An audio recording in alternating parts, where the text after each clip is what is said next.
in the probate process, after you would have made your application for a grant of probate or a grant for letters of administration, you get something called a grant.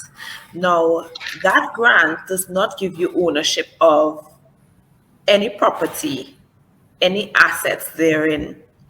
And this is why it's now important for you to get a deed of assent that will convey a piece of property, for example, or whatever asset you may have.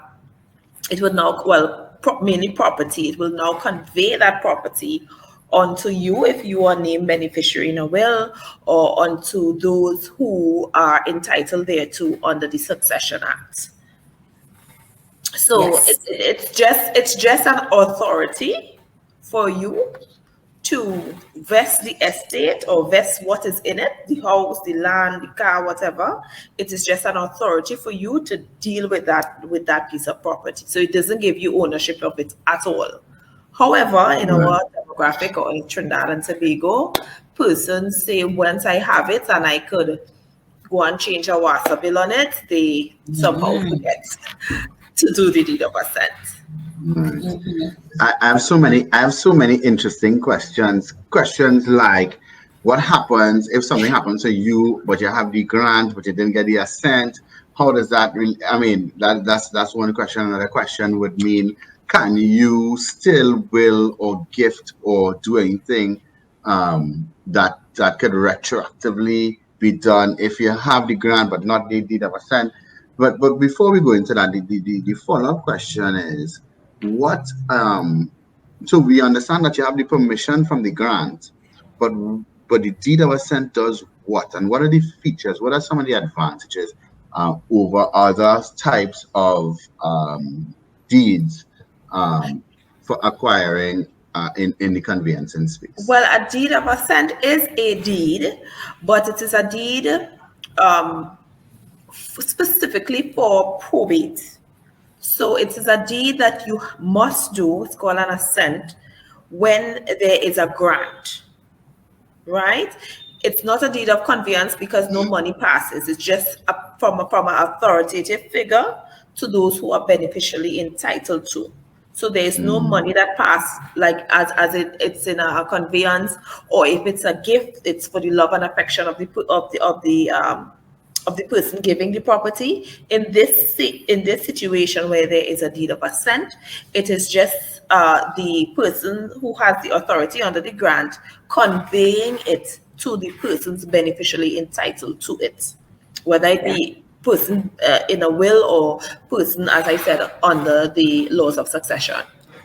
Right. One of the things I want to add as well too, Ms. Davis would have identified and highlighted something very important, that interest can only be conveyed or passed using the deed, right? We need to remember, anytime we're talking about real property, I think what tends to happen with grants, whether it be a grant of letter of administration or grant of probate, because the grant on its own, not one sheet of paper, has the power to do certain things, such as get money out of the bank. I see somebody asked that question.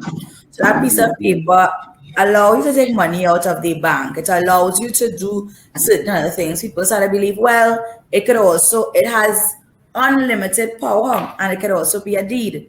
That's not true, right? The grant does not have conveying of ownership or movement of title ownership power. The only documents that have that power are deeds. So that's why, as Ms. David would have identified, that the deed of assent is the deed for this. The deed to come from the grant can only be a deed of assent. So even though your grant have other powers to do other things, anytime you're touching real property, and so money in the bank is not real property, right? They form part of the estate, but they are not real property. Any real property, you will always need a title instrument, whether it be a deed or an instrument, a memorandum of assent, memorandum of transfer. It must move. You must move it. When you get the grant, you're still in probate. You have to move it from probate law into property law. I don't know if that will help you. You know, Yes. your grant only stays in probate law. You come over to property when you get your deed of assent. Right. Now, And let me ask a quick question there. I you know, some people may leave it in probate because of fear of cost.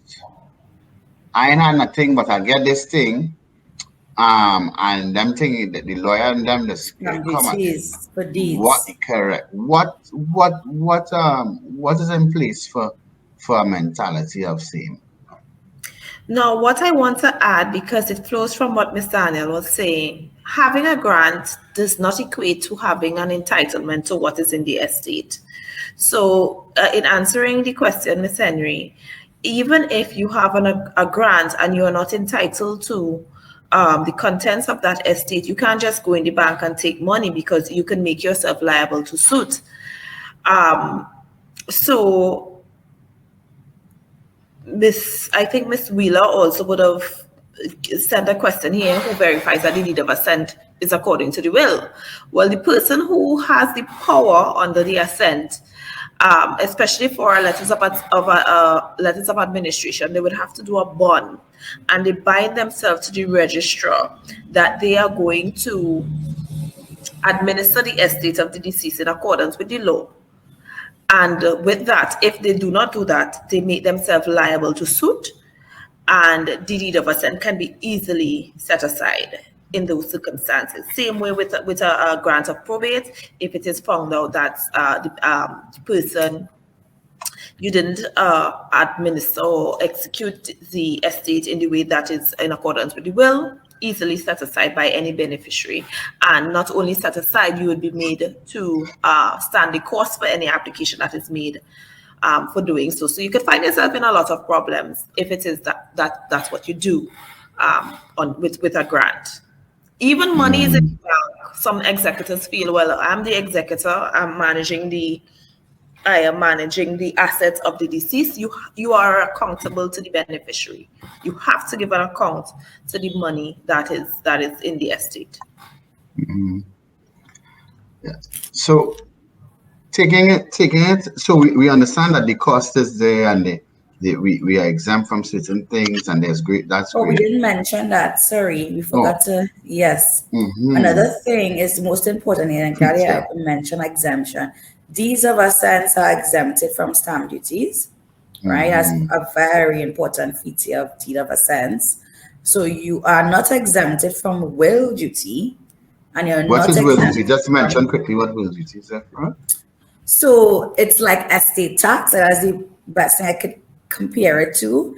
Essentially, whatever is the value of the estate, and we would have explained what we mean by that in previous webinars. Whatever we count, we call in the estate and we say, okay, you have $10,000 in the bank, you have 2 properties by the waterfront, X there, that there, you have an entitlement from Granny Hetty, great grandmother, piece of land in Tobago, all of that. We bring everything together and we create something called the inventory in the application. That inventory is like a list of all the assets, real property, personal, otherwise, and a value is assigned to that. Whatever is that amount, there is a duty attached that you owe the government, so to speak, the registry, where you pay it to the registry, right? That there's a tax, but it's a very small percentage of the value, and will duties are generally quite small. There's a range. If the value of the estate is between we have small estates, medium estates, larger estates. If it's over between 100,000 to 500,000, you pay X amount. If it is 500,000 to this, you pay that amount. It is a scalable, and there's a table of it for it, a scale of fees. You can ask your attorney to see the will duty, so you can know in advance how much duty the value of the asset increase. It's not very much, right? But you also have scalar fees for the administrative or the non-contentious legal fees. to do the whole process.